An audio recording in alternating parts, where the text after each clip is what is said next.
How do I make it? Oh, here. How to make it talk, Don? I don't know what to do though.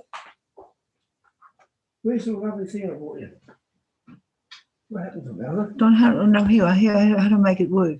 Zoom. I just don't know what to do. Leave. Switch. I don't want to take up your time. Participate. That's in there. I know it is. I know, but how Get do on I the phone. Get the I phone. can't because Get on this phone here. I can't, Don. It started. It's starting. Shop. I can't do it with there. I've got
house in the shade of the freeway.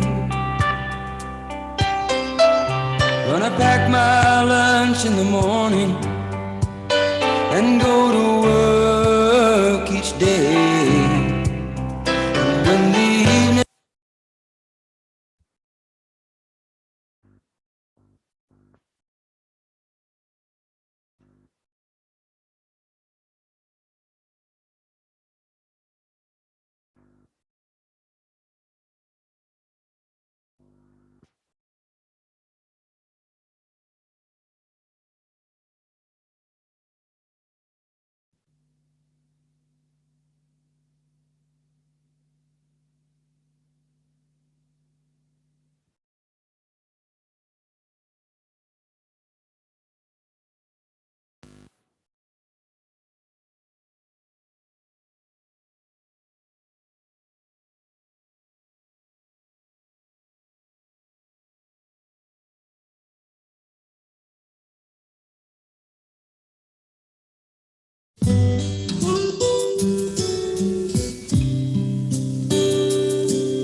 the sun will be shining, 'cause I feel that when I'm with you, it's alright.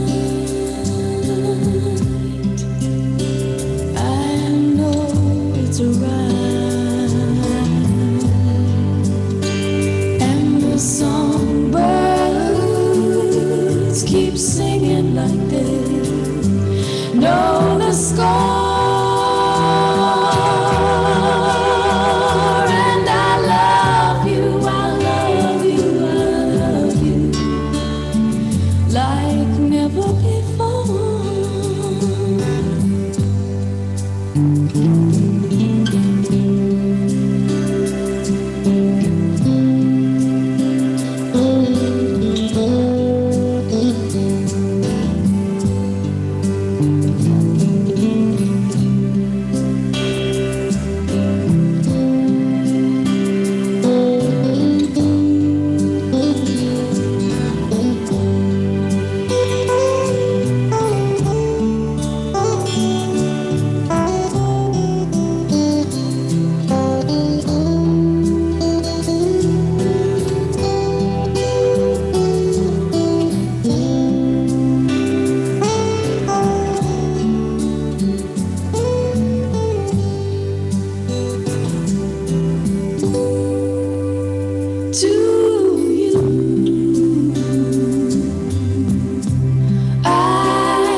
It's alright. I know it's right. And the songbirds keep singing like they know the score.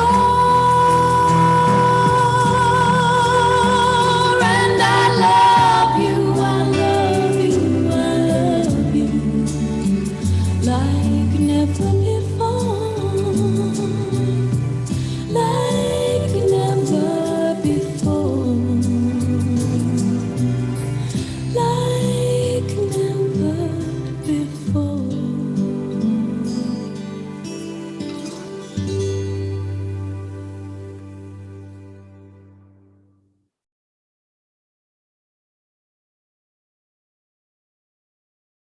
Can't buy me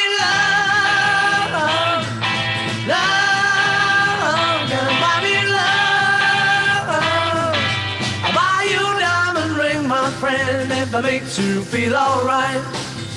I'll get you anything, my friend, if it makes you feel alright.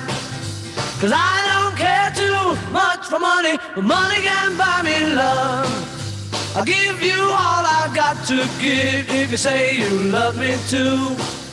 I may not have a lot to give, but what I got I'll give to you. I don't care too much for money, but money can buy me love, can buy me love. Everybody tells me so, can buy me love. No, no, no, no, say you don't need no diamond rings, and I'll be satisfied. Tell me that you want the kind of things that money just can't buy. I don't care too much for money, money can buy me love.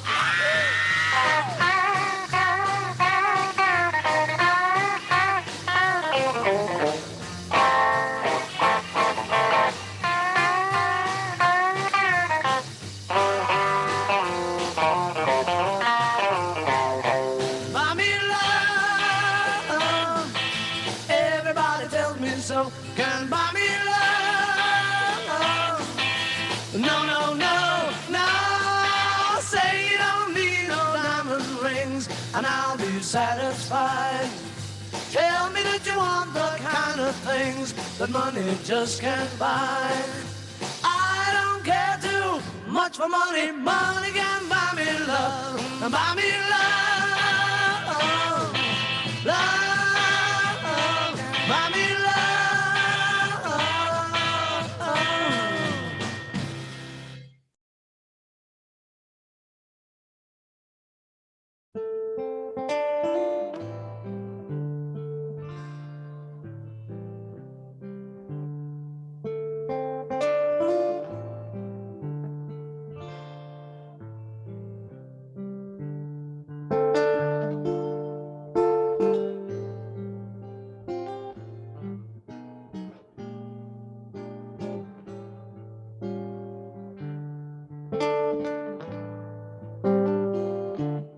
Ain't no sunshine when he's gone. It's not warm when he's away. Ain't no sunshine when he's gone, and he's always gone too long. Anytime he goes away, I wonder this time where he's gone. Wonder how long he's gonna stay. Ain't no sunshine when he's gone, and this house just ain't no home. Anytime he goes away.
I know when he's gone, always gone too long.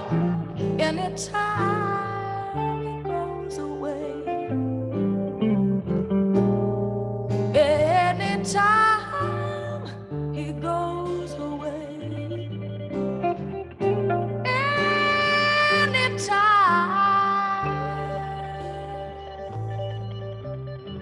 he goes.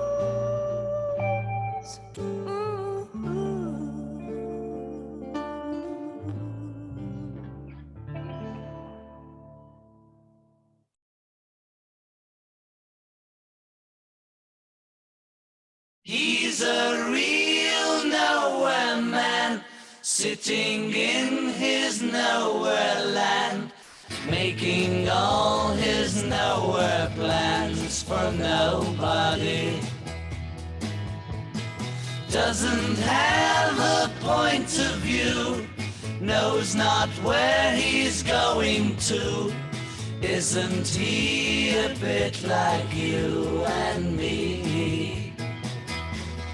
Nowhere man, please listen. You don't know what you're missing. Nowhere man, the world is at your command.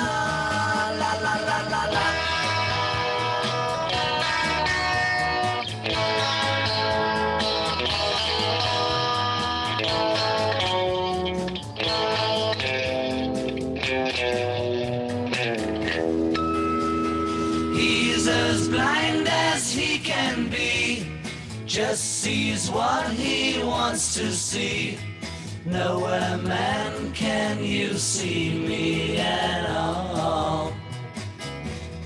Nowhere man, don't worry, take your time, don't hurry, leave it all till somebody else lends you a hand. Doesn't have a point of view, knows not where he's going to. Isn't he a bit like you and me? Nowhere man, please listen. You don't know what you're missing. Nowhere man, the world's at your command.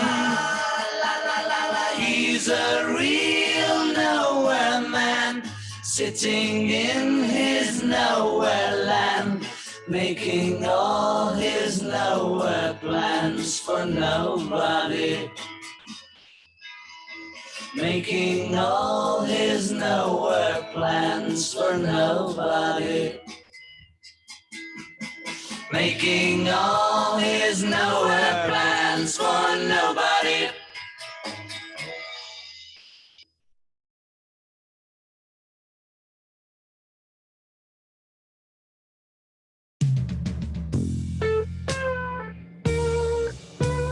Something in the way she moves attracts me like no other lover. Something in the way she woos me. I don't want to leave her now.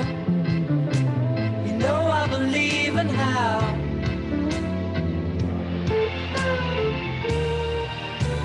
Somewhere in her smile, she knows that I don't need no other lover. Something in her style that shows me I don't want to leave her now. You know I believe in how.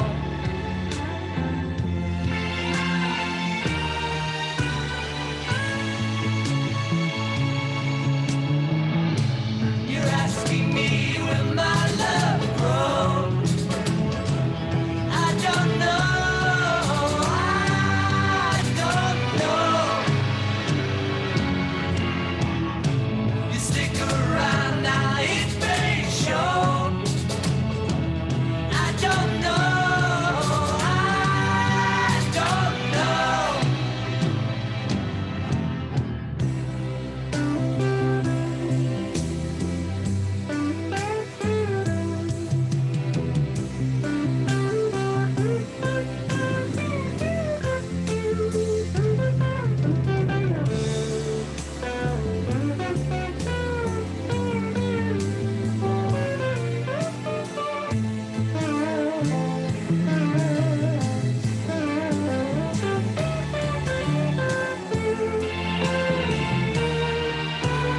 something in the way she knows, and all I have to do is think of her. Something in the things she shows me. I don't want to leave her now. You know I believe in how.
don't start to make it better. Hey Jude, don't be afraid. You were made to go out and get her. The minute you let her under your skin, then you begin to make it better.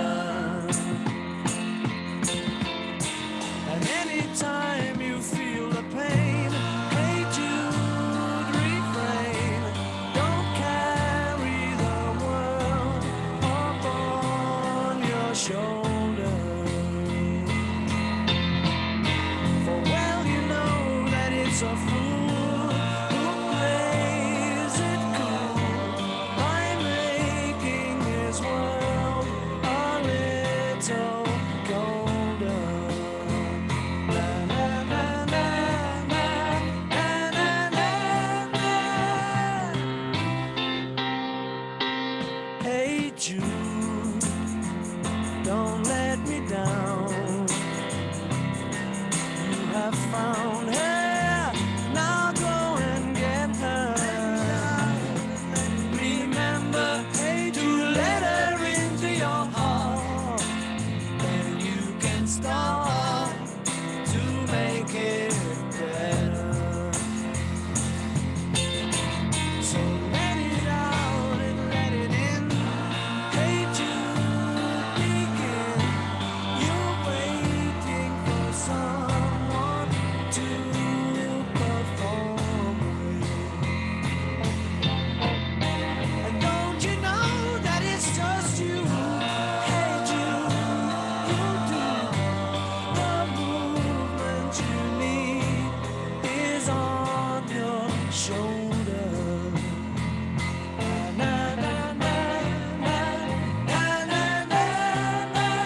revolution.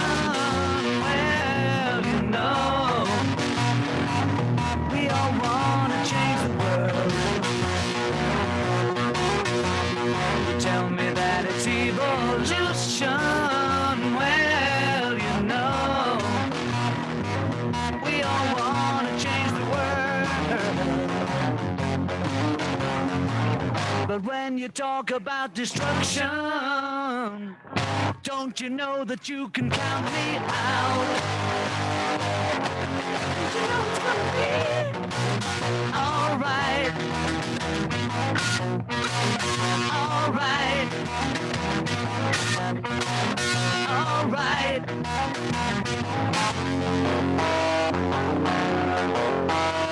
You say you got a real solution. Well, you know, we'd all love to see the plan.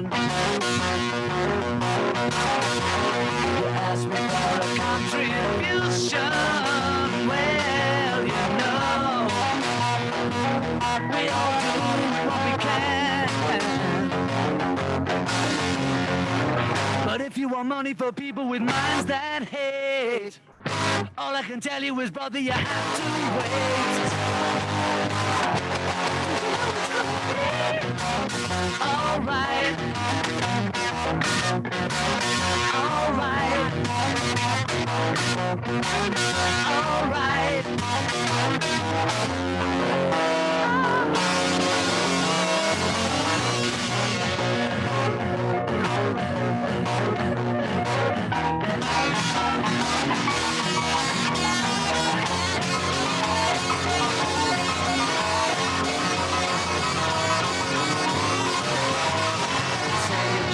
Constitution, well, you know, we all want to change your head. You tell me it's the institution, well, you know, you better free your mind instead. But if you go carrying pictures of Chairman Mao, you ain't gonna make it with anyone anyhow. Alright. Alright. Alright. Alright.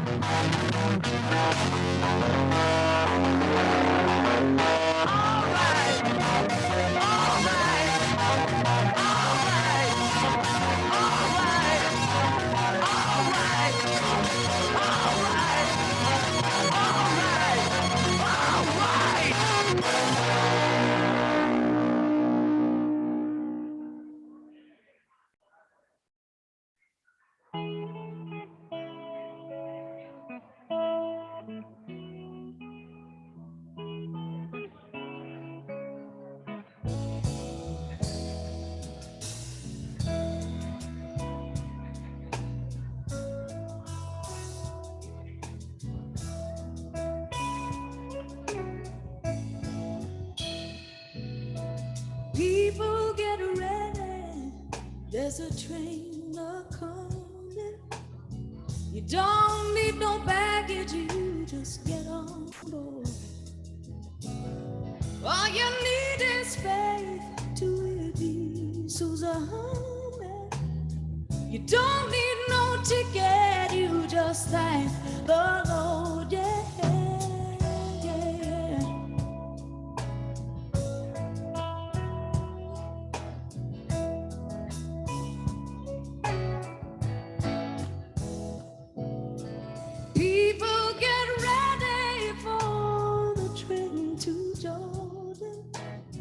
Picking up passengers from coast to coast. Faith is the key, open the doors and board them.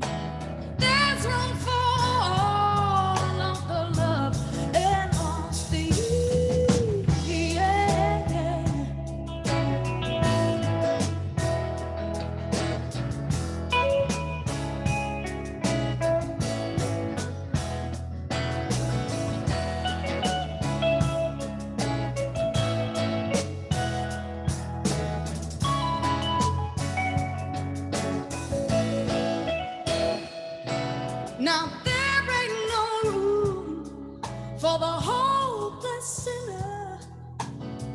was hard on mankind just to save his own. Have pity on those whose chances are thinner, 'cause there's no hiding place from the kingdom stone. Oh, people get ready, there's a train coming. You don't need no baggage, you just get on board. All you need is faith to hear these souls are humming. You don't need no ticket, you just thank the Lord, yeah, yeah, yeah.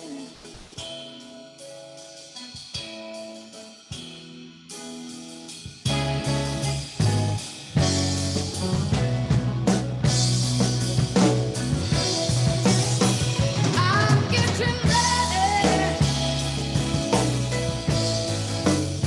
I'm ready, yeah.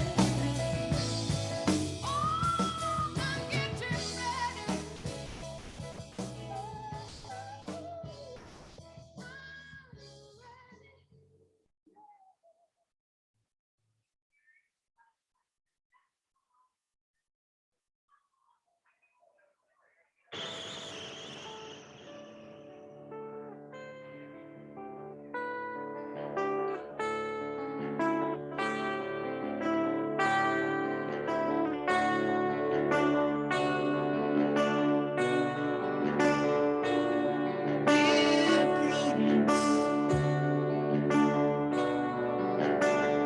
Won't you come out to play?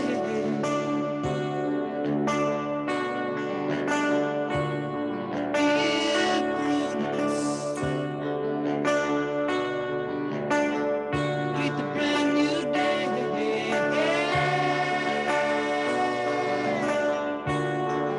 The sun is up, the sky is blue, it's beautiful, and so are you, dear Prudence. Won't you come out to play?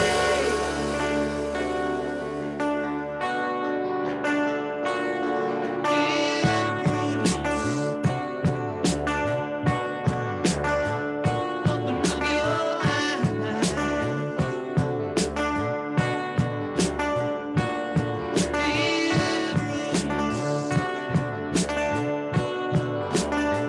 See the sunny sky.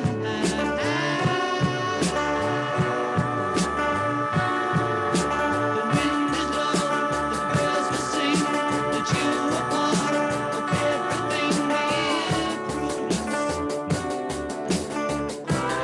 Won't you open up your eyes?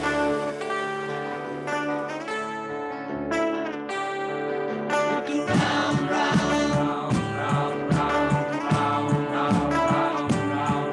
look around, round, round,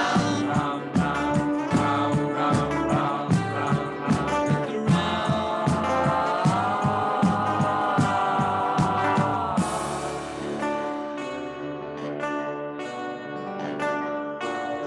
Dear Prudence, let me see you smile.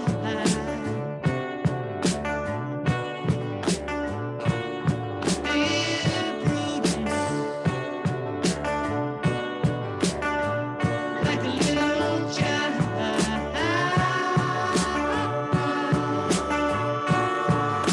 The clouds will be, the days are changed. So let me see you smile again, dear Prudence. Won't you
said you heard her so. She almost lost her mind, but now she says she knows you're not the hurting kind. She says she loves you, and you know that can't be bad. Yes, she loves you, and you know you should be glad. She loves you, yeah, yeah, yeah. She loves you, yeah, yeah, yeah. With a love like that, you know you should be glad. You know it's up to you. I think it's only fair. Frighten her to do. Apologize to her because she loves you, and you know that can't be bad. She loves you, and you know you should be glad. She loves you, yeah, yeah, yeah. She loves you, yeah, yeah, yeah. With a love like that, you know you should be glad. With a love like that, you know you should be glad. With a love like that, you know you should be glad. Yeah, yeah, yeah. Yeah, yeah, yeah, yeah.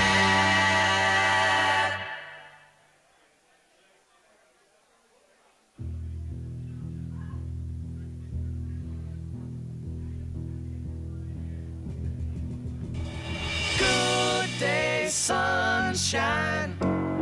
Good day, sunshine. Good day, sunshine.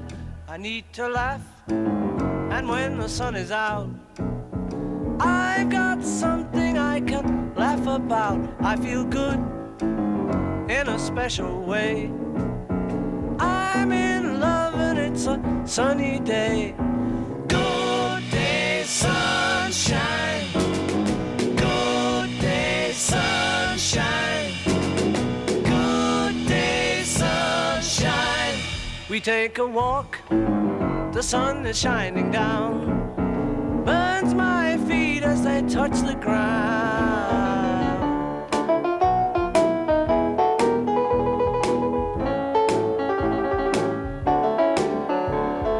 Good day, sunshine.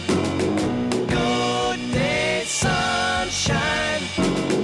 Good day, sunshine. Then we lie beneath a shady tree. I love her and she's loving me. She feels good. She knows she's looking fine.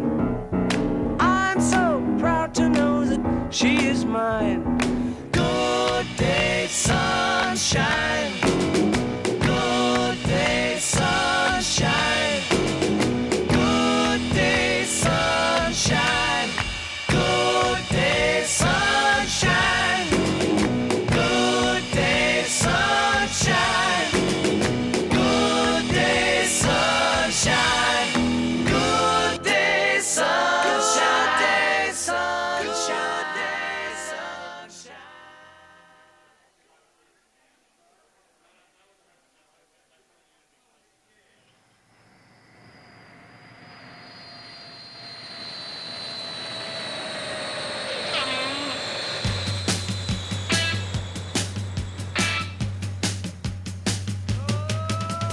Flew in from Miami Beach, BUAC. Didn't get to bed last night. On the way to paperback was on my knee. Man, I had a dreadful flight. I'm back in the USSR.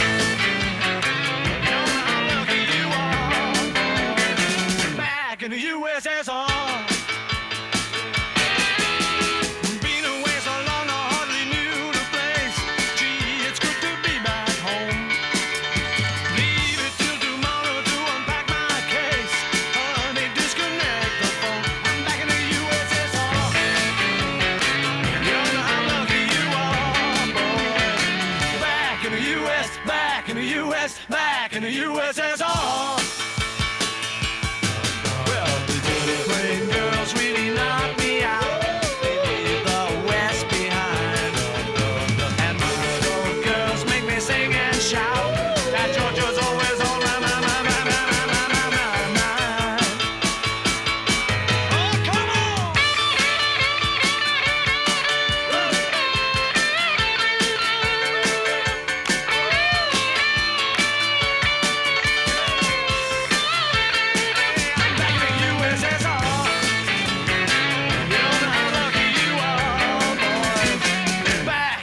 USSR.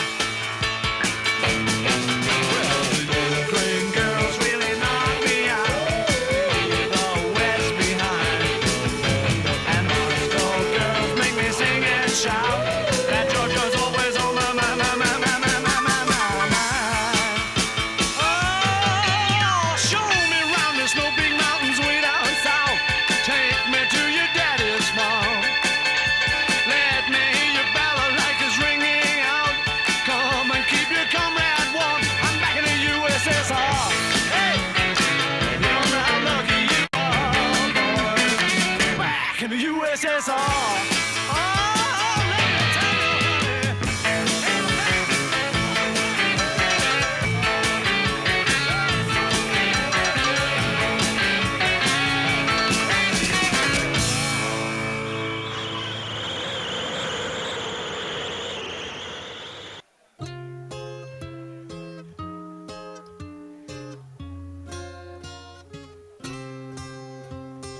Michelle, my belle, these are words that go together well. My Michelle, Michelle, my belle, sont des mots qui vont très bien ensemble, très bien ensemble. I love you, I love you, I love you. That's all I want to say. Until I find a way, I will say the only words I know that you understand. Michelle, my belle, sont des mots qui vont très bien ensemble, très bien ensemble. I need to, I need to, I need to, I need to make you see, oh, what you mean to me. Until I do, I'm hoping you will know what I mean. I love you.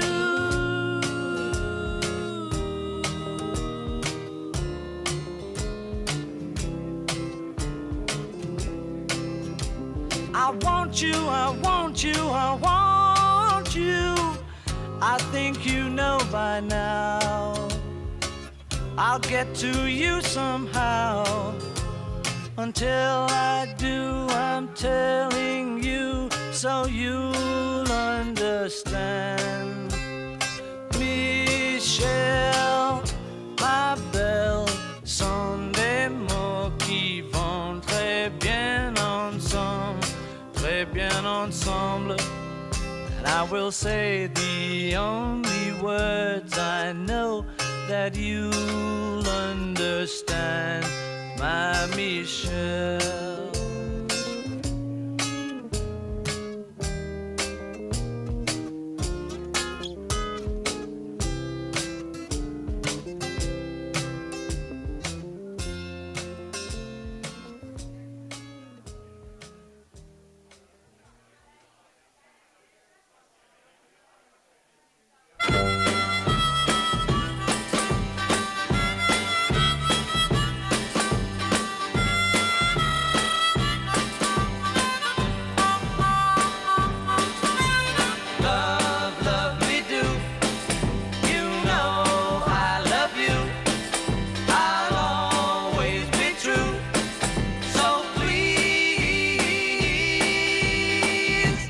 Love me do, oh, love me do. Love, love me do. You know I love you. I'll always be true. So please, love me do. Oh, love me do. Someone to love.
You say no, you say why, and I say I don't know.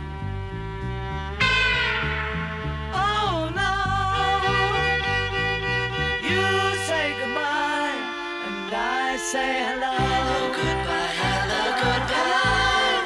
Hello, goodbye. Why you say goodbye, I say hello. Hello, goodbye, hello, goodbye. Hello, goodbye. Why you say goodbye, I say hello.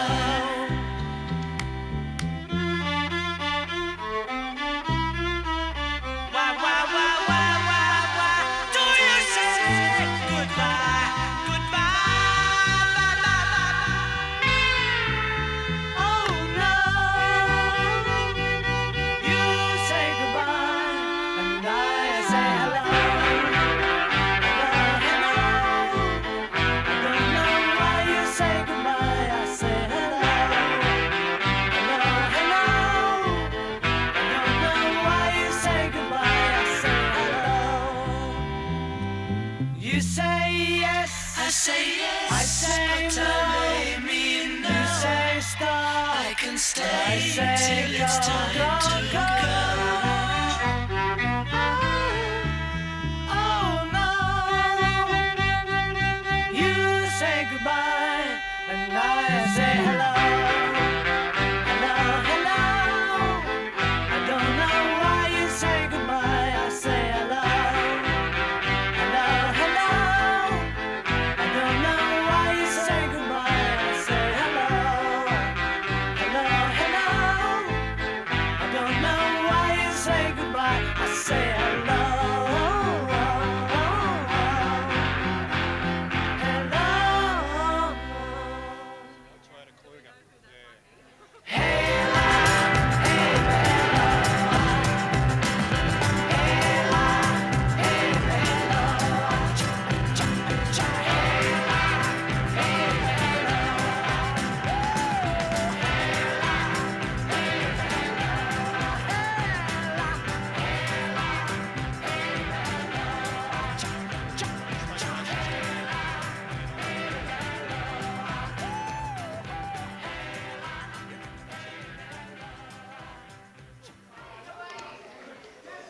Is that all right? Can I? Oh, it's raining. Oh, what? We've just got a. I think we just announced it. Hey, And then we'll get started and then we'll see go do it.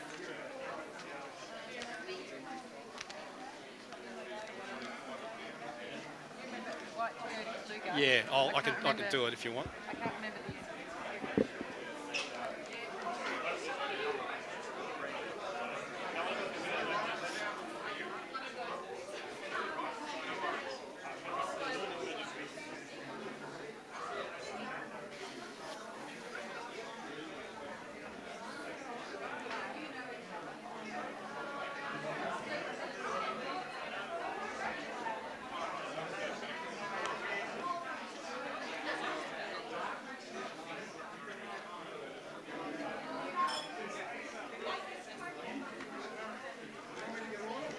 Sorry?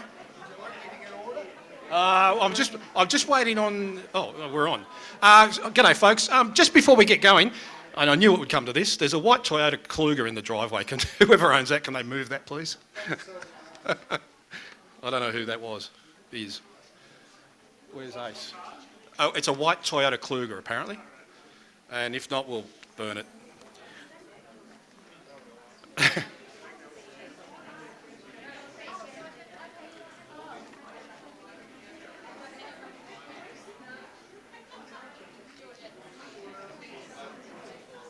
Right to go? Hey? I'll go after the line for the button. Oh, right. I was just going to take a week. Well, go on then. No, that's right. Yeah, that's right. Well, I mean, my first bit will be quite quick, so you're up then. Yep. Okay. All right. All right. Okay, folks. My name's Dave Morley, and I'd like to welcome you on behalf of Cynthia and her family to what is a celebration of an extraordinary life of a remarkable bloke. And there'll be some people to talk to you today, and feel free to have a drink, and please treat it as a celebration, because that's what Paul would have wanted. And can I, just before we get going, a bit of housekeeping, if you could turn your phone to silent or off or throw it in the pool. We're not fussy, but that would be great. So, look, I knew Paul for quite a few years, well, decades actually, and I was very pleased when Cynthia asked me to do this, because it's a great honour, and one of the hardest things you'll ever have to do, and also one of the easiest, I think. So bear with us. We're amateurs. But I'd like to call on Ace now, who's going to say a few words on behalf of the family and introduce some other family members. Thanks.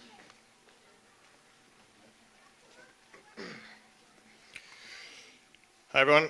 First and foremost, I'd like to thank you all for being here, and it's really nice to see a lot of colour in the crowd. Dad always said he wanted to be celebrated, not mourned. And he certainly did his part by living a life thoroughly worth celebrating, so thank you all for doing your part. Trying to summarise or encapsulate anyone's life in a few pages or a few words is intensely difficult. Trying to do that when that person is your father and who lived a life like my dad did is almost impossible, so bear with me. If you give me a few moments, I'll try and paint a picture of who my dad was to me and to a few other people, and I'll also introduce some of his nearest and dearest who'd like to say a few words along the way. And before I start, I'd also ask that you spare a few thoughts and positive energy for loved ones who can't be here today, namely Dad's eldest daughter Alexandra, who couldn't make it over from London, his beloved sister Julie, who couldn't make it down from Brisbane, and also the extended family of Dad's half-brother John Bailey, who passed away unexpectedly yesterday. I'd spoken to John quite often over the last few months, and I'll always be grateful for the kind words that he'd shared with me after he experienced the loss of his father, who was also Dad's father, my grandfather, who passed away when John was around my age, and he really helped me get through the last few weeks, so thanks, John. I'd also like to thank Janet and Tim Storia for allowing us the use of the beautiful Hopewood house today. For those of you who aren't aware, this is actually where Dad spent much of his youth, so it's where much of his story begins. The eldest of three siblings, my dad, Paul Cockburn, was born in 1948, a time of wide-eyed opportunity in the wake of World War II.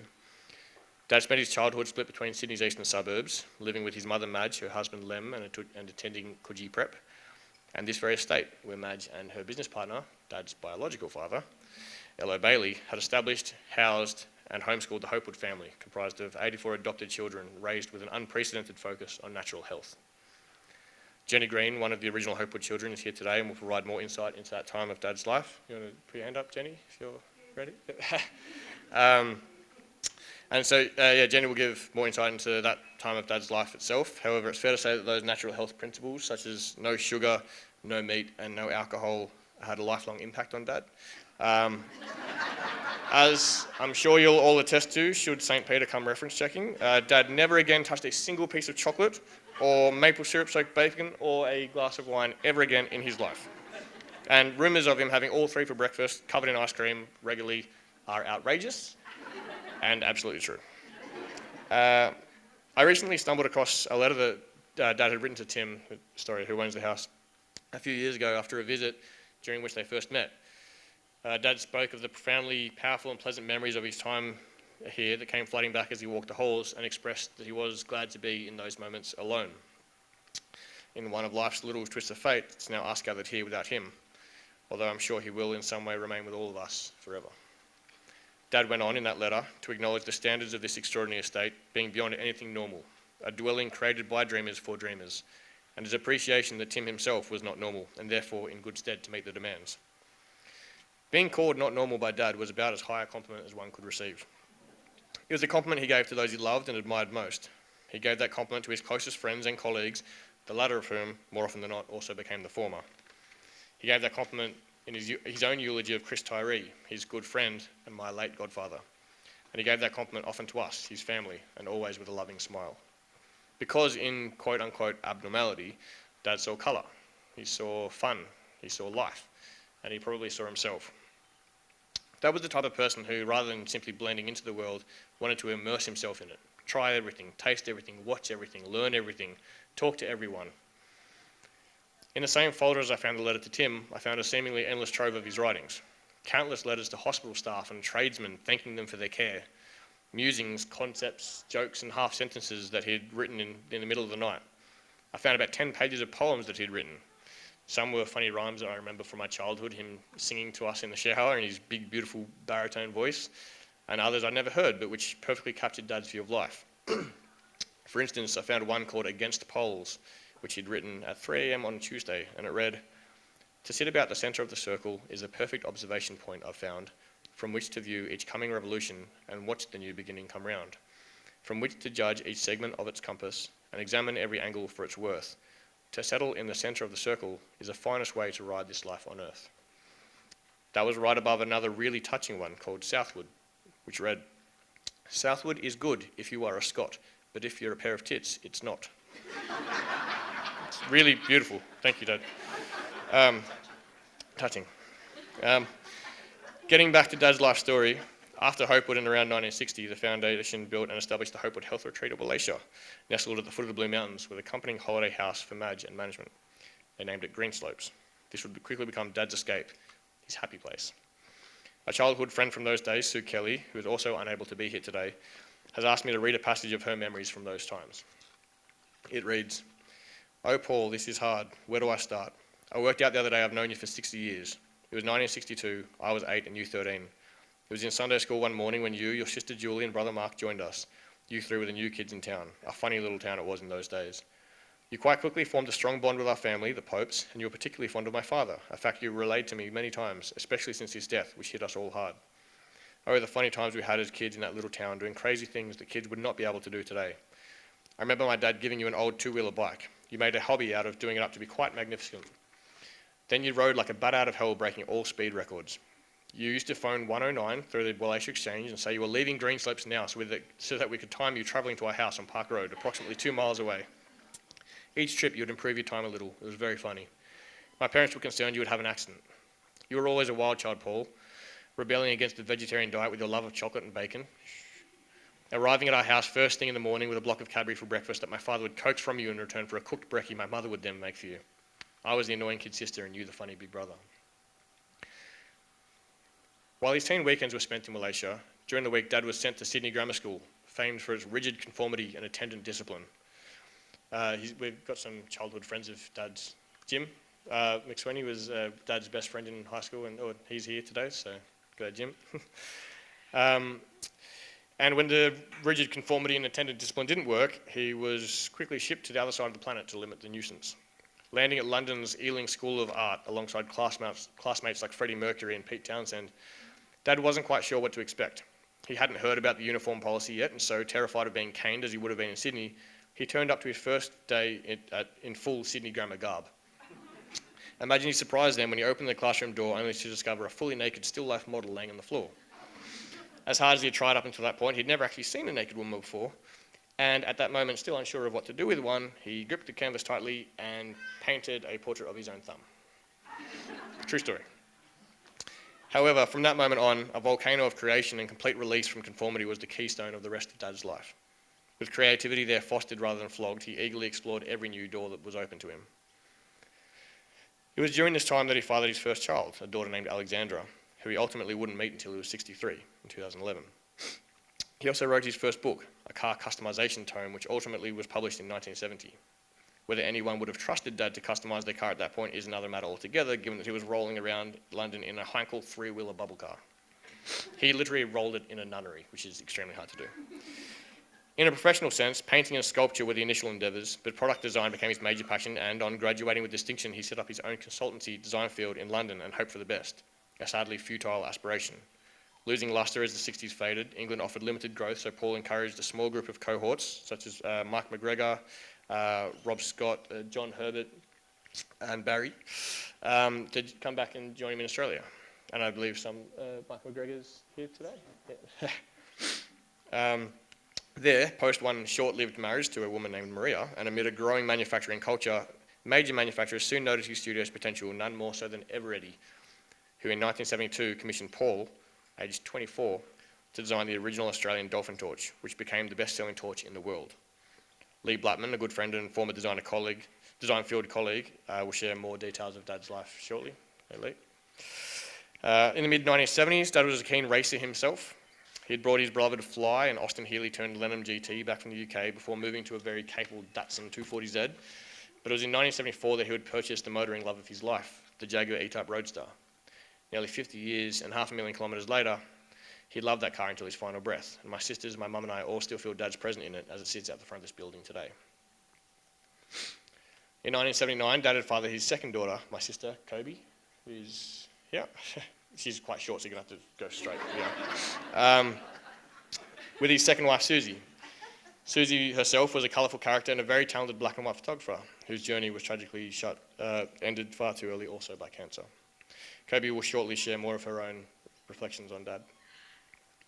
In the early 1980s, after his marriage to Susie had come to an end, Dad spent a few years reflecting himself, living on Sydney Harbour in his beloved Halverson cruiser, and even escaping to Australia's furthest town from the sea to write and record an album.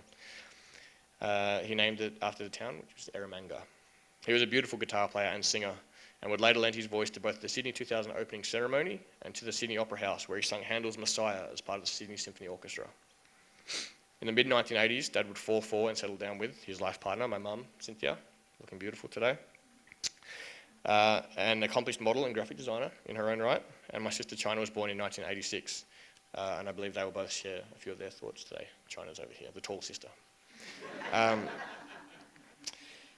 By around that time, Dad was looking for an escape from administrative duties at Design Field and becoming increasingly confident in his writing, accepted a $10 bet that he couldn't write a film. The result was Dad won the 1988 Australian Writers Guild Award for Best Feature Film, and the lead actress, Rosie Jones, was nominated for the AFI for Best Lead Actress.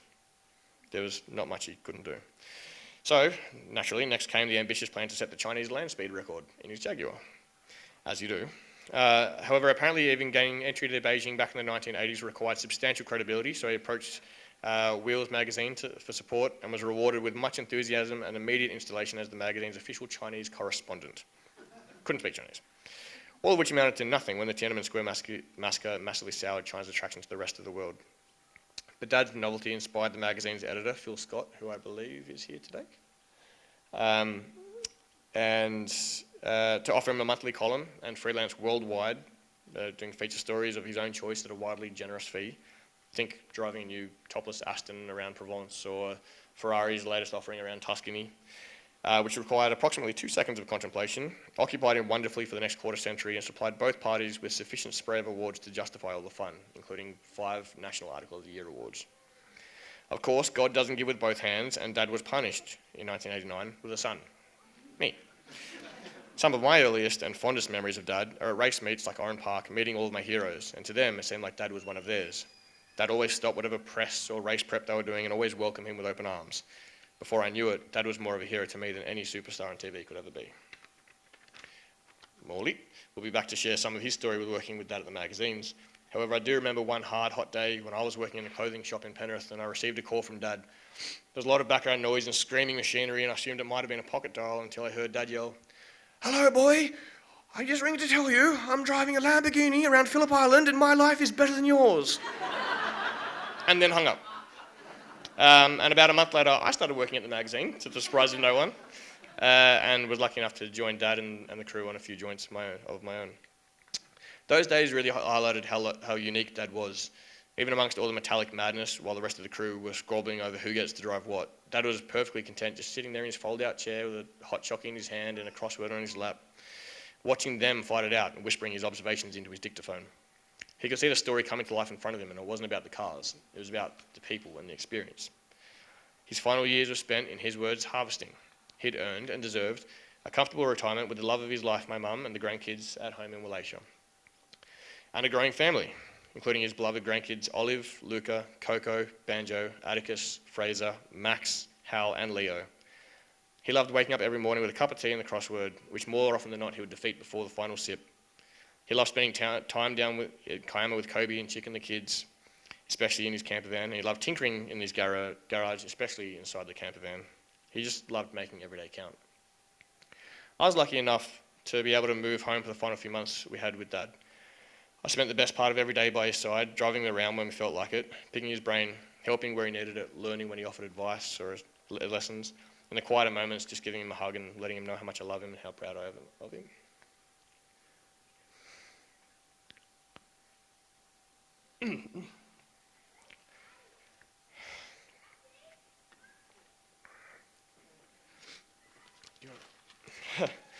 I was lucky enough to be able to For a while I felt like we were slipping back into normality, that he could beat this damn illness after all. He was such a fighter. I mean, he'd already beaten whatever else his body had thrown at him over the years. Leukemia twice, melanoma, lung cancer already once before, not to mention diabetes and emphysema, which he usually forgot that he had, and swine flu, Legionnaire's disease, and shingles, which he told everyone about. He remembered them because they were more marketable, I think. But yeah, he loved trying new things, and illnesses were no different. But as you all know, this was one battle he'd have to call a draw with cancer. He passed away peacefully early on the morning of Wednesday, November 17, at home in Malaysia, surrounded by family and love and music. Kobe and I held his hands as we told him we loved him and that it was all right. As he took his final breath, Dad's eyes opened and met mine. It's a moment that will stay with me forever, but I'm so glad and so grateful that I was able to be there with him like he was for me. I'd like to think he was ready to go. He did often tell me in those last few months that he was the happiest he'd ever been. If this is what dying is like, I should do it more often, he said. Perhaps he'd just decided he'd already done everything on this earth worth doing, and who could disagree? His CV reads like a boyhood wish list. An award-winning designer, writer, filmmaker, race car driver, a recording artist and record holder, a published author, a car test driver and a media personality. Hell, he'd even been a self-proclaimed wine taster at one point. And we've actually hand-engraved 100 glasses with Dad's hand-drawn wine tasting logo, if people would like to take one home today. Thanks to Kobe. But he was so much more than his accomplishments. He was profusely kind, always considerate, welcoming to anyone and everyone. He was erudite, a polymath who seemed to have an answer for everything. He was creative, stylish, and exceptionally funny and quirky. He was an unflinchingly devoted family man and intensely loving father, a fact made all the more beautiful by the knowledge that he himself never really had someone who he truly considered a father figure. He was my best mate, my closest confidant, and my most trusted advisor.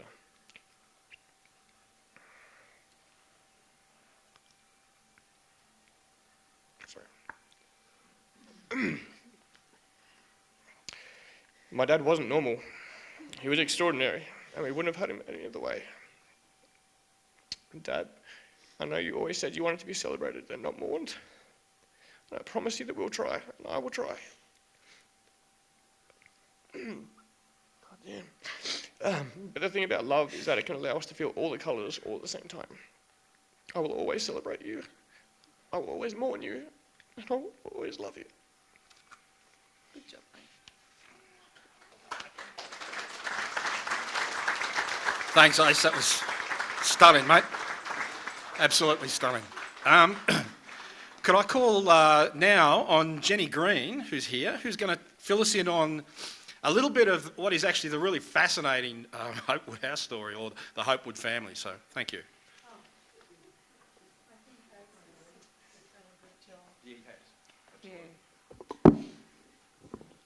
Right, we the Hopewood family, we still regard this as our home.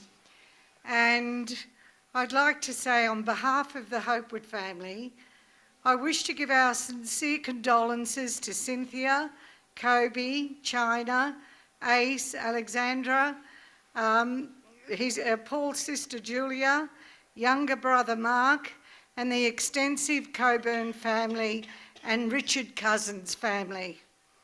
For the Hopewood family, it is with great sadness that we say farewell to Paul, our dear and great friend. Paul has been associated with us, the Hopewood family, for the past 73 years, in fact, all his life. And we accepted him very much as a part of our family. For the past 73 years, Paul and his family attended our annual Hopewood reunions, and this we always looked forward to. Paul was one of life's beautiful people, and he lived his life to the full. He had a wonderful sense of humour. He was very caring. He was appreciative of thoughtfulness and things which happened around him. Briefly, I would like to include some of the Hopewood family's reflections to Paul. Edwina?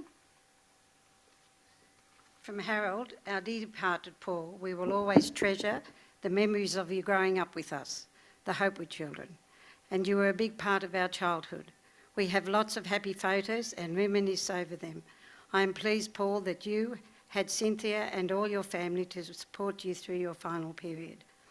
From Michael Cook, my fondest memories of Paul when I was travelled with him and his mother, our Auntie Madge, on a world tour and visited the United States, England, Europe. Paul would play the guitar and I sang and I played the mouth organ at a health conference at Edgewater Beach Hotel in Chicago on Lake Michigan. We had much fun together. From Janet, Janet says, to me, Paul was one of the Hopewood children. He was always involved in whatever we did. I know for sure that my Hopewood brothers would have lots of happy memories and of the mischief that they would have gotten into. My memories of Paul are that he was always a very happy boy and a down-to-earth person. From Sue, in loving memories of Paul, who was my favourite Cockburn. When I left school, I lived in Paul's family home and helped his mother, my Auntie Madge, look after Paul's sister, Julia, and his younger brother, Mark. Paul was wonderful, a kind person, and as a result, he became my favourite Hopewood Cockburn. From Margaret, as a member of our Hopewood family, I have always loved the delightful sparkle in Paul's eyes, his massive grin from ear to ear, and that row of sparkling white teeth of his, each matching his quirky sense of humour which never seemed to fade to me, will always be remembered. I will miss you, Paul, not only for your stoicism, but particularly for your clear and unbiased thinking, in your writings, your adventures, and your philosophical thinking. May the perpetual light shine upon you, Paul. May you rest in peace. From Wendy, I will always remember you, Paul, as you have always been part of our Hopewood family over the years. We've had many good times together. You will be sadly missed. From Jenny, to our dearest Paul, I have always seen you as our very dear Hopewood brother. I have wonderful memories of the things that you have done together over our lifetime and will always cherish them. Our Hopewood reunions would not be the same without you, particularly as our special Hopewood Lolly judge. Many of our Hopewood family, we loved you dearly and know this, Cynthia, that you will always be here with you and your beautiful family.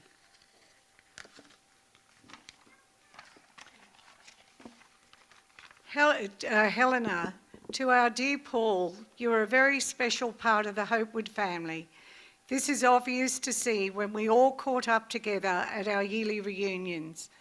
I often wonder how it must have been for you when you judged our Hopewood lollies. We had special health lollies. And anyway, so the poor guy, and the same with John Bailey as well. All the sweet honey and powdered milk mixture, and it all tasting the same. Still, you always chose a winner. You are in my heart always. Henry, dear Paul, you were such a special person in our Hopewood family. Diana, dear Paul, you will always be in our hearts, and we were so lucky to have you in our lives. Edwina, dear Paul, we want to thank you for being a part of our Hopewood family and including us in your life. The Hopewood family has been enriched having the Cockburn kids in it. Your help in choosing the person who was the champion lolly maker at our reunions, while sometimes controversial, over the years was one of the highlights of our reunion. In conclusion, I would like to say that Paul will always be remembered by us, his Hopewood family, as each year we set aside time to remember those of our family who have died over these past years. And this has been an important part of our Hopewood family life. Finally, Paul once made a statement that my life wouldn't have been the same without you all. And our Hopewood family's reply to this is that our lives would not have been the same without you. Paul will be sadly missed, not only by the Hopewood family, but by us all. Thank you.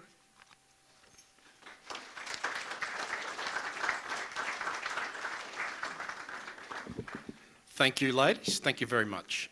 Kobe, for the record, I meant to say earlier, I don't think you're short. You're relatively short compared with the giants you live with.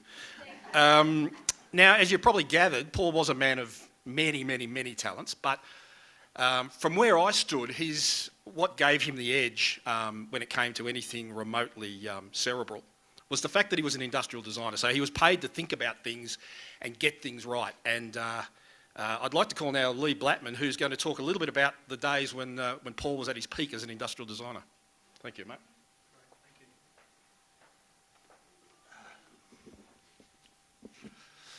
Hi, I'm going to talk about design field, which is a particular perspective and a major part of Paul's life. In the 80s and 90s, design field was one of the top industrial design consultancies in Sydney. It provided new product development services to a client base of commercial companies and inventors. And in addition, design field also supplemented its income by designing and producing special effects products for the film and television and advertising industries. Ace has already told you a little bit about the early part of design field, so what I'm going to do is just read you a few things from Sue Kelly, née Pope, who was the secretary in the Wallachia period of design field, which was the first stage. So she's talking directly to Paul.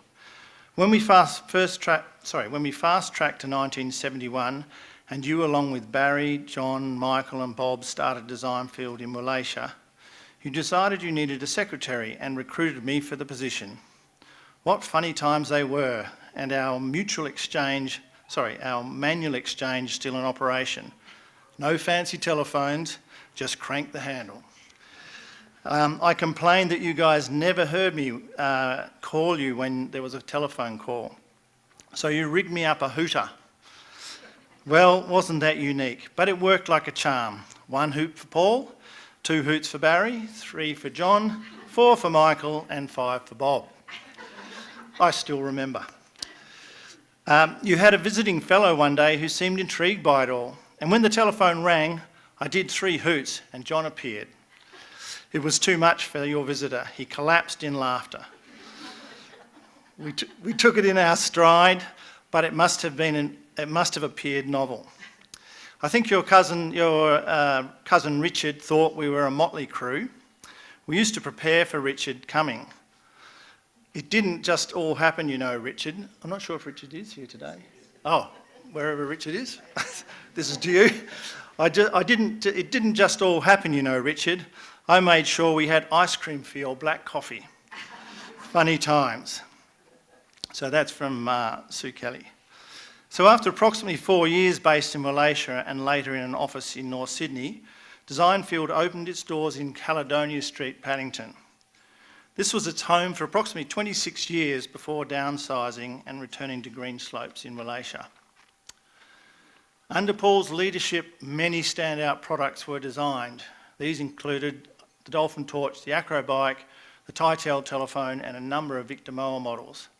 There are also many special effects projects and industry awards designed and produced. The Prime robot, the Lotto ball machine that you've all seen on TV a long time ago, and the Wheels Car of the Year award were all noted at that time, notable things at that time. His personality traits and principles pervaded the design field environment and company culture. Paul was decades ahead of his time in creating a fun and stimulating environment in which to work. We had a leisurely start of 10 a.m. and we worked till 6 p.m. or later, depending on the workload.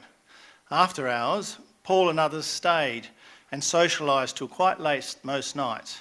He made Design Field a way of life for everyone. We had catered lunches with wine served every day.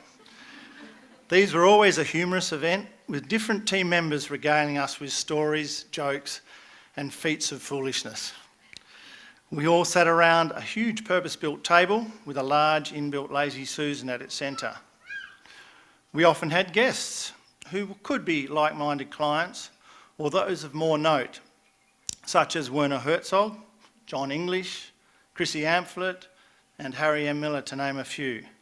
I believe we even had the seal keeper from Taronga Park Zoo at one time. A pool table and football machine were provided, and these were a popular pastime for many.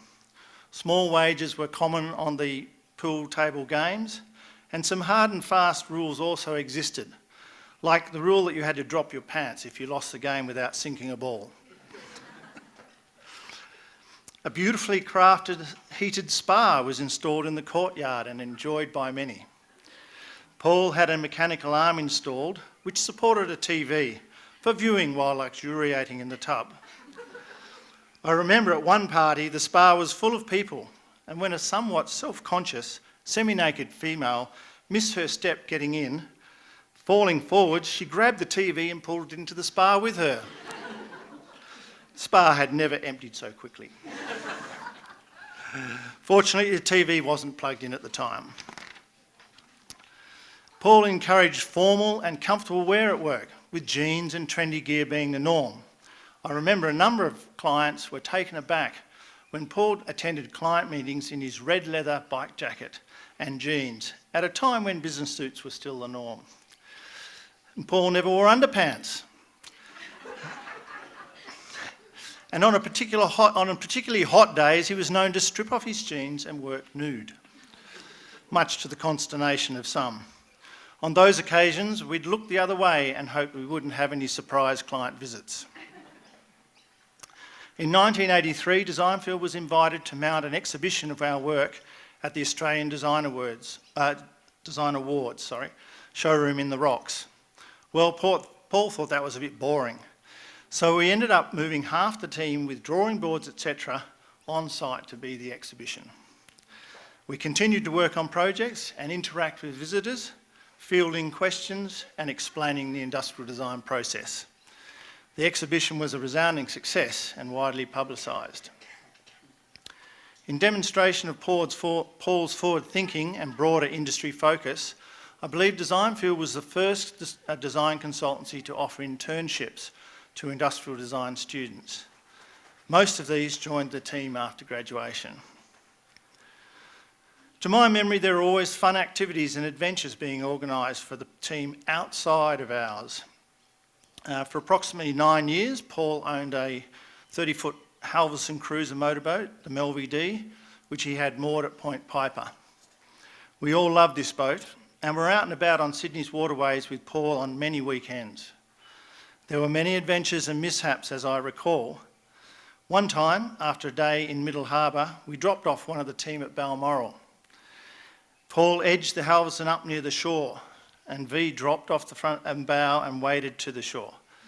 Alan went to throw him his prize shoes, and not realising they were tied together, threw one with all his might. They pirouetted... Consequently, both went pirouetting through the air and into the water just in front of the boat, much to V's consternation. Meanwhile, the boat was being washed onto the beach. So as soon as the shoes were delivered, Paul slammed both engines into full reverse. There was a loud roar of motors and an almighty crunching sound from the rear. Looking back, we saw the dinghy we were towing float away in a number of pieces. All we could do was laugh, and we did. During this time, Christmas parties were also a Halverson boating affair. We would hire another Halverson and with Paul's Melvy D set off up to the Hawkesbury River system for a weekend of fun and debauchery. Lots of other adventures and misadventures were on these trips. One morning we woke up feeling that the world was awry. We realised the tide had retreated, leaving the boats lying on their sides in the mud. We had to wait.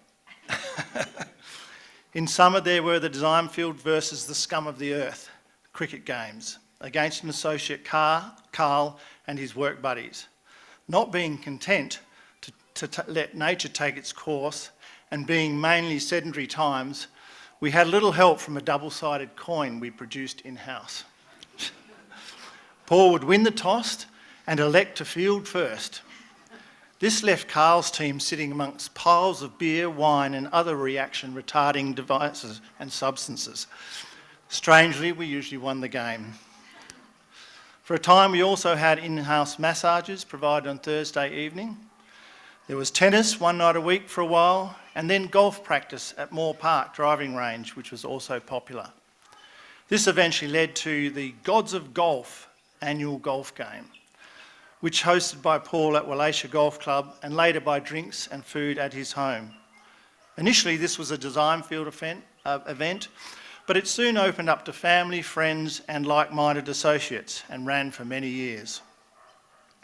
I can say without hesitation that my 4.5 years at Design Field with Paul and the other team members was the most memorable, fun and exciting time of my design life. On a more personal note, when I left Design Field, our friendship remained.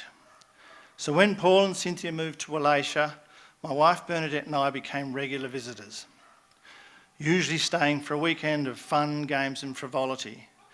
In due course, China and Ace came along, followed shortly by our own children, Chloe and Casper. Our weekend visits continued, and for us these were special times. The annual Easter egg hunt being a calendar highlight. For us, and especially for Chloe and Casper, the Morrissey Cockburns were like family. Paul donated his body to medical science. I hope some of his spirit and joie de vivre travels with his body parts to those who benefit. May Paul's spirit also live in those he has touched. We will miss you, Paul. Thank you.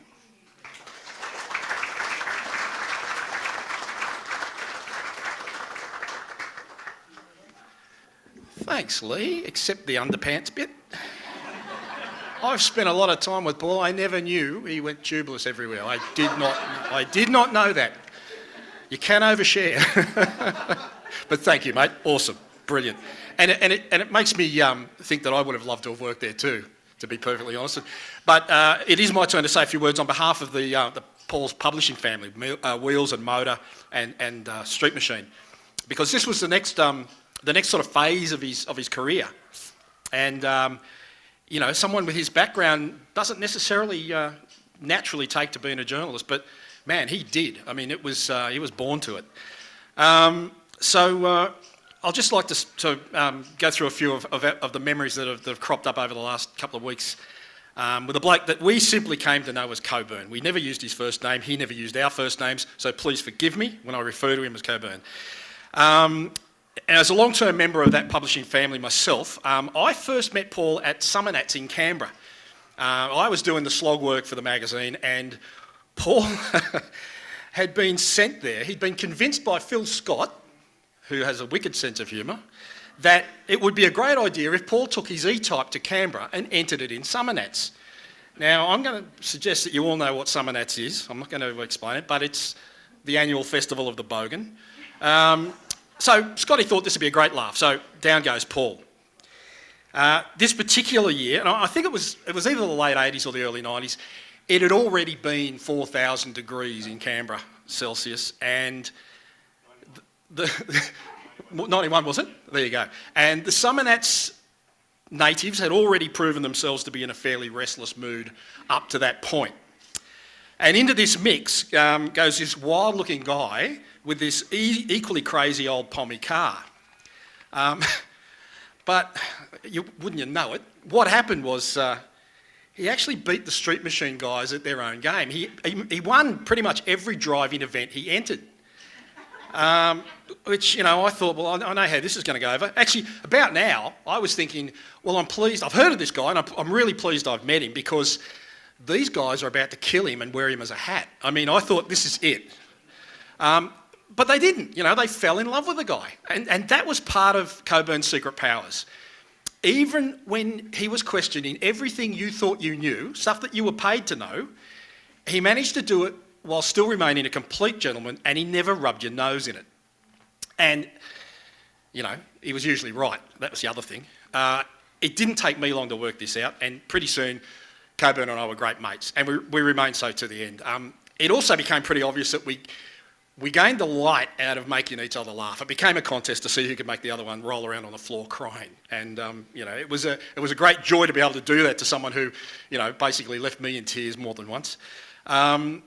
Because we both snored like bulldozers and we both enjoyed a glass of after-dinner wine, we got to be roomies whenever Motor was playing away, interstate. And I guess, on that basis, blessed is the union that saves two other innocents. So every now and then, the conversation between us would stray above the schoolyard. Wasn't that often, but it did. And that was when his other secret power could be seen. Even when you thought you knew what was going on, he would take a completely different tack and come back at you from the other direction, and the bugger was nearly always right. And that was his power. Mid-debate, we'd be having this very, very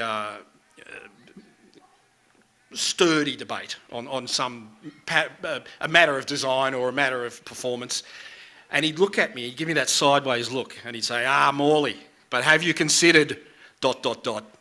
And right about then, I knew I was standing on the heaving deck of the HMAS Shaky Argument.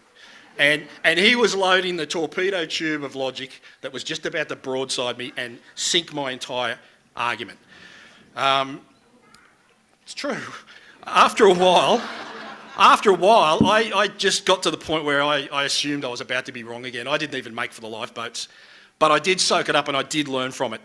And I don't reckon there's a single member of that Street Machine Motor Wheels publishing family who dealt with Paul who didn't have the same experience. And if they were half smart, they took the same take home away. They took the same message back with them and the same wisdom. Because we were used to working with numbers. We were technical people, and acceleration numbers were acceleration numbers and never to be doubted. And it was Paul that taught us that that passion was what was important, and sometimes enough was enough. And indeed it was enough. It was enough to change magazine publishing, I think. And as with anything he did, it was a change for the better. Thank you. I'd like to call on Chick now, who's going to say a few words.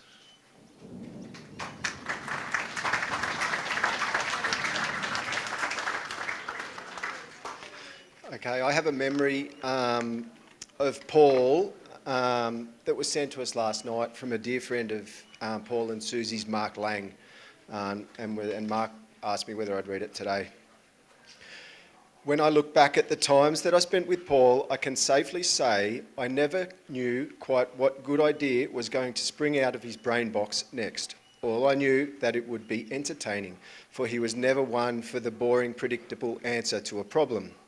So being a close friend of both he and Susie, I was well pleased when they announced to me their coming nuptials, the ceremony for which was to be held in the garden of number 9, Sutherland Crescent, their home by the water. Methinks a bottle or two of the bubbly stuff might have been consumed over the breaking of such an announcement. Therefore, I was in no state to protest when Paul suggested to me that the coming ceremony would only make sense if the angel of silliness was to make an appearance and bless what was to follow before the wedding vows were due to begin. Moreover, would I be prepared to play the part of such a divine being? Well, I've never been an angel before. Chances are I never will, considering the evidence. So therefore, what would/could I possibly do but accept such an honourable request? So it was decided then and there that I would, before the second bottle had even a chance to chill. Furthermore, in sincere thanks and in congratulations, Susie prepared some herbal refreshments for the angelic being to be, thereby rendering it mute and unlikely to change what was left of its mind. So over the coming days, Paul began to warm to the subject as to my appearance as the angel of silliness, and a lengthy robe was found for me to wear of stunning white. Wings were considered but luckily discarded. I was to be an earthbound being. However, to convey to the hapless onlookers that I was a holy being, Paul set his mind to making a halo for me to wear, which turned out to be a ring of Christmas sparkle atop a sort of aerial attached to my rear by the means of a belt that would overhang me and therefore provide an air of great holiness. by now I had warmed to the subject, and methought it would impress the foregathered assembly if I was to appear suddenly without warning from out of a puff of smoke. So my trusted secretary Bonnie Fay found me some flash powder, a tray to put it in, a detonator, a triggering assembly. However, regrettably, instructions of how much flash powder to use were not forthcoming from the suppliers. Comes the day of the wedding, and the brief was that I should hide behind the hedge in the garden of number 9, close by where the vows were to be exchanged. I arrived early and changed into my celestial vestments, while Paul attached my halo atop a 6-foot-long length of wire. While the guests arrived, I slunk away into the garden and, hiding behind the hedge, loaded up the flash powder into the tray close by where the celebrant would stand. But how much to use? Well, better to use too much than too little. So I poured it all into the tray, scuttled behind the hedge, and waited for the garden to fill with the guests, and then for the swelling of the music to announce Susie's arrival down the path in the arm of her father, Theo. The garden was now full of guests in their finery. No one could see me behind the hedge. Then, to my horror, one of them, a well-dressed gent in an expensive suit, decided to stand only inches away from my tray of flash powder. I could not hiss and dissuade him for fear of disclosing my presence. He remained where he was, the tray of flash powder only inches away from his trouser leg. Then the music swelled mightily, and through the hedge I could see Susie coming down the path. Seconds later, she was standing there next to Paul, the celebrant smiling at the assembled throng. That was my cue. There was nothing for it but to press the trigger. Bang! Somebody screamed. The explosion and a cloud of smoke was most impressive. So was the sight of the gent in the expensive suit, who was now jumping up and down. But there was no time to explain. I had to emerge from out of the smoke and give my blessings to the happy couple. I emerged from out of the smoke, and behold, and startled big-eyed throng of frightened humanity. Nevertheless, I strode back and forth with my halo above me, gave my blessing for the impending nuptials, and then vanished back through the gap in the hedge. I rapidly changed into normal garb for fear of confronting the man with the smouldering trouser, but he was nowhere to be seen. Perhaps he left the wedding thinking that, with only one trouser leg, he was a little trifle underdressed. So, another story about your father. Bless him, he was and still is a wonderful loony of much brilliance. I raise my glass to his dear memory. Cheers. Much love to you from me, Mark.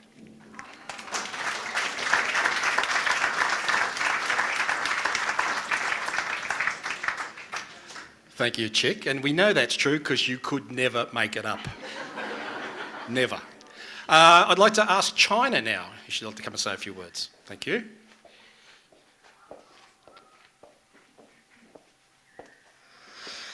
Ooh. All right.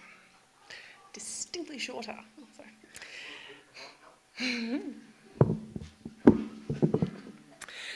There are many ways to describe Dad. He was a thinker, a joker, a designer, a writer, a father and a fighter, right until the very end. But when it all comes down to it, we all know and will remember him for his words. His words were his ability to communicate, and they were his life in so many ways. Some of you would have had the pleasure of designing with him. Some of you would have had the joy of socialising, and some of you would have had the task of being his bunkmate on numerous journeys through wheels and motor. We can only apologise. Born with a knack for the vernacular, Dad always knew he was destined for more than the simple path through life. And it was through that incredible life that he met so many of you, and even more so why so many of you are here celebrating him today. The design-filled long lunches were legendary. The gatherings he would sing and dance, and then entertain with stories to anyone who would listen. And having asked a simple question and often received a very simple answer, he would declare near strangers his new best friend, but with such zest that it was impossible to ignore. And he could make you howl with laughter through his writing, and he didn't even care if he did. He would often set himself off with laughing fits long into the night and with tears streaming down his face. And while we had come to expect it, almost eye-rollingly so, we all secretly loved that he'd announced that every family gathering was the best yet, and how grateful he was of the family that he had created. the result of a series of events that most likely he used some choice wooing words too. But one of my best memories, it turns out, is something that we all share, and it doesn't involve words at all. In Dad's final days, this memory had been running through my mind, and I hope so much that Dad remembered it, and he could still feel it while he slept. Not long after, my brother Ace had brought it up in conversation and saying how much he loved it. Then again later, our sister Kobe, who hadn't even been there earlier, had also brought up her love of this memory. The shared recollection resonated with us all. Later that night, as we filed through photos and treasures, surrounding Dad with love and laughter, I came upon a note that I had never seen before, and I fell silent. It was a typed letter. My darling Kobe, last night China took my hand as I sat quietly watching something together, and a distant memory came flooding back. A memory from so long ago that I thought surely it had to be mine alone. And very softly I squeezed her hand 4 times. Do you love me? And without a pause she squeezed back 3 times. Yes, I do. Overjoyed, I squeezed twice. How much? And she squeezed so hard that she trembled. And I cried so hard that I could only see a blurry vision of her lovely open smile. It is in these times that we realise that no words can describe how much he means to us. In a recent conversation with Dad, he delivered a line which sums him up perfectly. I am 1 in a row. And I think that we can all agree that there is, was, and will only ever be one Paul Cockburn.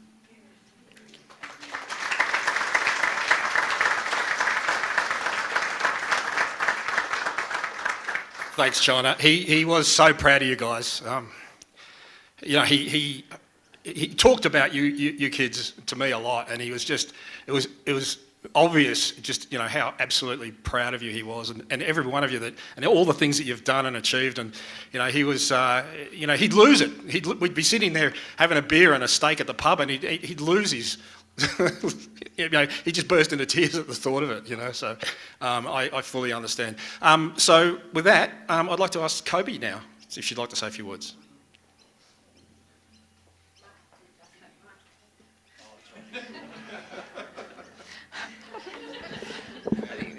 They even gave me a lesson on how to do that. Okay, thanks everyone for being here today. I will start with introducing our eldest daughter, Olive, who unfortunately, due to the current restrictions, is unable to stand here tonight. However, Polly, as my dad affectionately called her, is here in spirit and would like to read a few words. She and Dad shared a special friendship, one based on love, growth and mutual respect. So, I'm not good with technology, but Olive, this is over to you. Can you hear us? Yeah. Can you hear me? Yeah. Okay. Pops was an entertainer at heart. Whenever Mum and Dad were away, we partied. Pops was 1 in a million, and as much as I am heartbroken, I'll be forever grateful for the funny, beautiful and crazy memories. Pops was like a big kid. For example, every Christmas, without fail, he would be the one nagging everyone to hurry up with the present time. He was never there to give us grandchildren a lecture about wisdom. He was there to live in the moment with us and make it as fun as he possibly could. That's one of the many things I admired about Pops. Without fail, he would turn up to every grandparents' day I had in primary school. He would always take out the grandfather with the most hair award. He would also always complain afterwards about how much racket the school band would make and how they were always out of tune. He was the coolest Pop on earth. To this day, I've never heard him call me Olive. I was always referred to as Polly. However, he never let anyone else call me Polly. Pops' last words to me were, life is so precious. Love with everything you've got because love is the most precious thing on earth. I love you, darling. Thanks, beautiful girl. All right.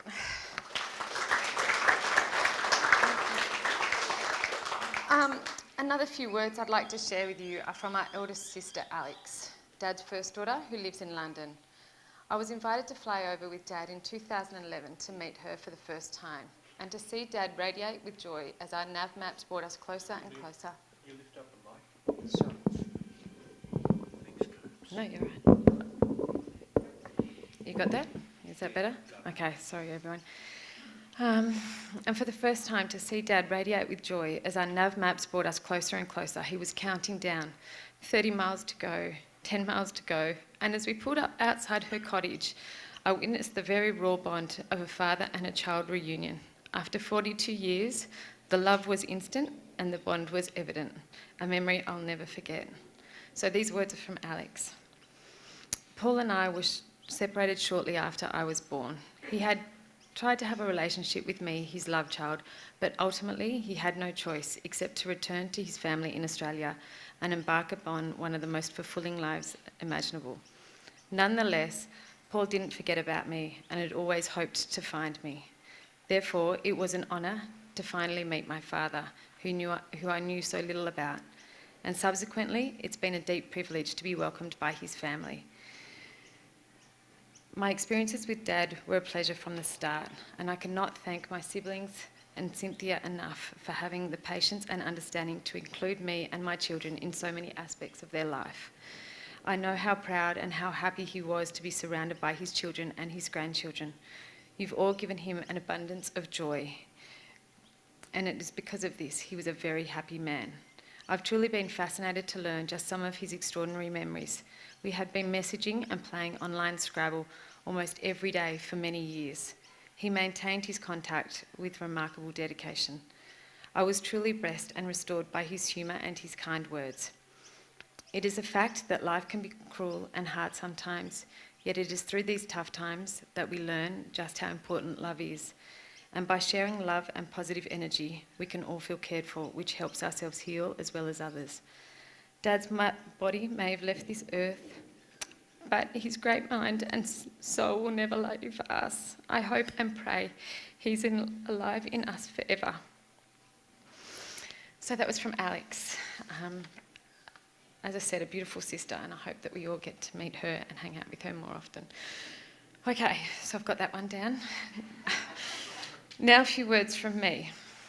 As we all know, Dad was an amazing character, a human being with a special spark for life. And although I've worked out over the years that I clearly missed the ability to love and work the English language like he did, I've cherished the creative spark, the intrigue to think and the desire to feel. I draw this fascination back to my core, a mother and a father who both lived life to the fullest. They shared a love of creating, an interest in excelling, and a passion for things of substance, but always with a little bit of madness. From a little girl, 3 weeks of age, our relationship started on our first journey together with, "Squeeze my hand if you want to go 100 miles an hour." And apparently I did, thus dissolving any fear or vulnerability between us.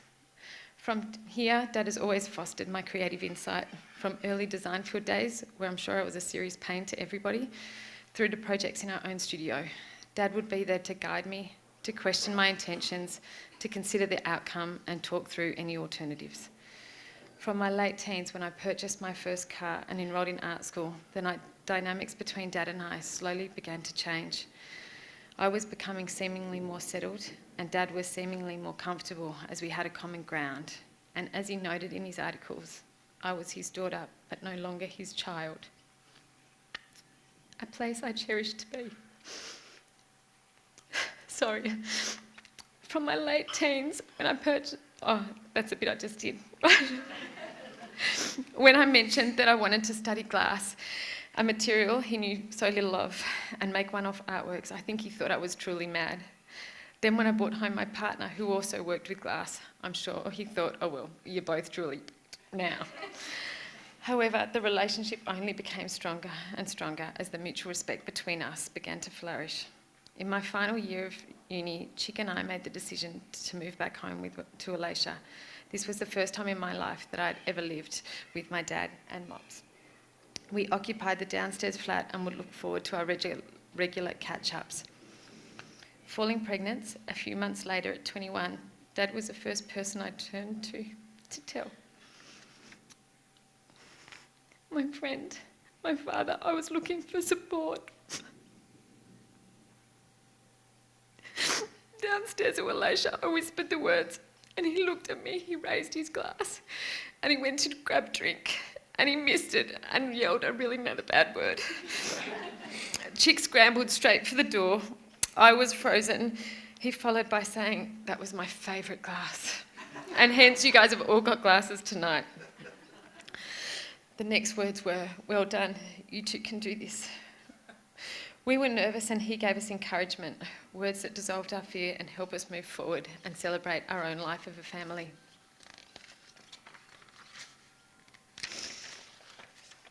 From here, we both tried to navigate the adult world, juggling a career in the arts with a baby, then 1, then 2, then 3, and 4. There was a mirroring happening, and one that he could relate to, one that he truly felt comfortable to be part of. Dad accompanied our growing family as a friend and a role model, shifting from the early father figure role, which I think we both rebelled against. He termed our relationship the rock. It was undeniably solid. Embracing the grandchildren, he became Pops, and his new role he wore with pride. He and Mops would attend our grandparent events, where he took the title for the pop with the most hair, the longest hair, and surprised the kids when he grabbed the mic at the last event in pitch of the pop with the best hair. An experience that the kids and probably Mops will never also forget. He danced with our eldest daughter Polly and her friends at parties. He was the first to put his hand up at the Royal Easter Show and take our son Luca on the scary roller coaster ride. Until the final year when I had to stop the ride as I thought I'd killed him. And how was I going to explain this one to the family? He attended Coco's running events at Olympic Park and gifted her the last words of "Good night, darling." He played Monopoly with Banjo for hours until he made Banjo completely bankrupt and begging for more. So over the past 10 years in Kiama, Dad has been a part of the vision in watching us transform an old trucking yard into a working studio and home. He would often come down to help, and finding him in the shed of all hours was a regular occurrence. Our shed was his shed, and he knew it. From walking my daughters and I down onto the beach at dawn on horseback to get married, or to travelling across the seas to New Zealand to visit us when we were completing a year-long arts residency, or attending my major exhibitions with her badge that he made that read "Her Father." We knew his love and support was always there, constantly reminding us of how much he loved his family. We were so fortunate to have the years and experiences we did, and we would truly miss his friendship, his deep voice, his picking of the guitar, his squeeze of my hand, his quirky inventions, his smell, and his quick wit that always made us laugh. But I have been through this before with the passing of my mother, and I know he will remain close. My family and I now have 2 guardian angels to look out for us. Dad, I stand here tonight and sign out acknowledging the words that rang true to me from a little girl in my favourite song that you wrote, clever for a 2-year-old, and that's that all the blood that's in you is your own and no one else's. A pretty potent phrase from an amazing man. And flipping the title, I'll sign out tonight as his daughter, acknowledging the unwavering bond and holding memories and love tight. Please continue to look through your eyes. We will love you forever. Thank you.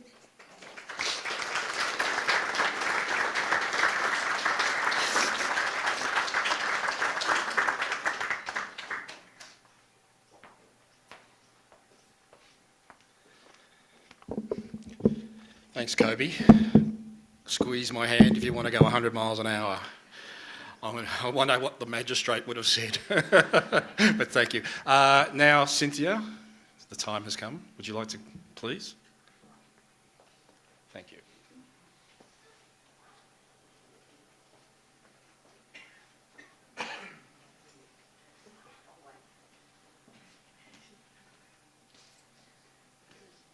Hello, everybody. Really wonderful to see you all here. All these wonderful smiling faces, and I know that every one of them is a memory of Paul.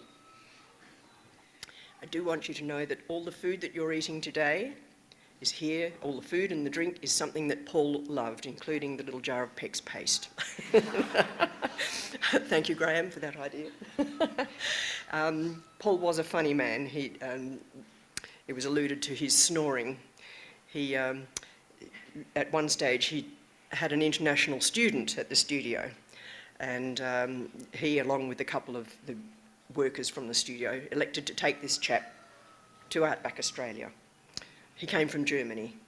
They took a Winnebago up, Paul fortunately had his swag because he did have a snoring problem. And halfway through the night, the others convened, because Paul was sleeping outside in the swag, deciding whether to tow him out into the desert and leave him there. It really was terrible. He could make the crystal ring in our cupboards with his sneezing.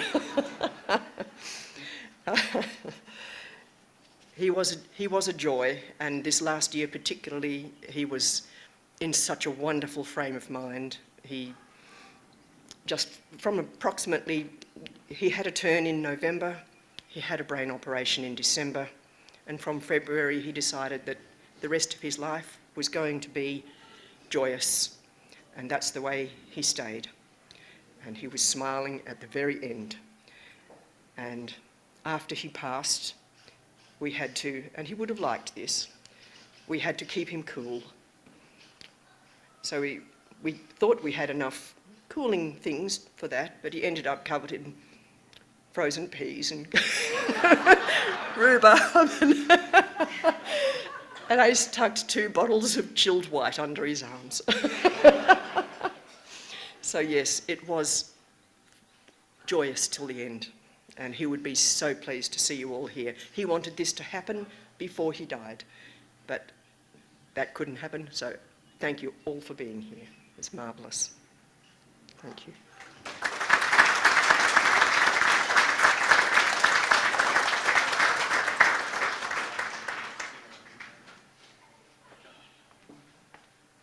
Okay, folks, that's the official business out of or done and dusted.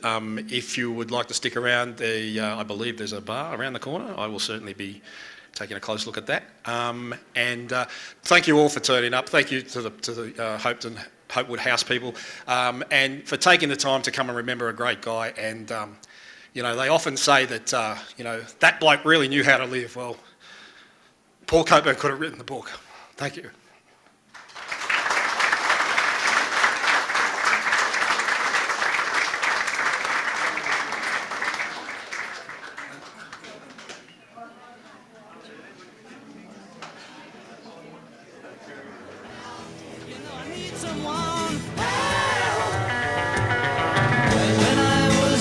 So much younger than today. I never needed anybody's help in any way.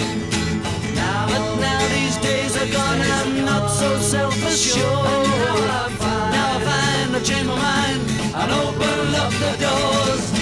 Help me if you can, I'm feeling down, and I do appreciate you being around. Help me get my feet back on the ground. Won't you please, please help me? And now my life has changed in oh so many ways. My independence seems to vanish in the haze. But every now and then I feel so insecure. I know that I just need your light I've never done before. Help me if you can, I'm feeling down, and I do appreciate you being around. Help me get my feet back on the ground. Won't you please, please help me? When I was younger, so much younger than today, I never needed anybody's help in any way.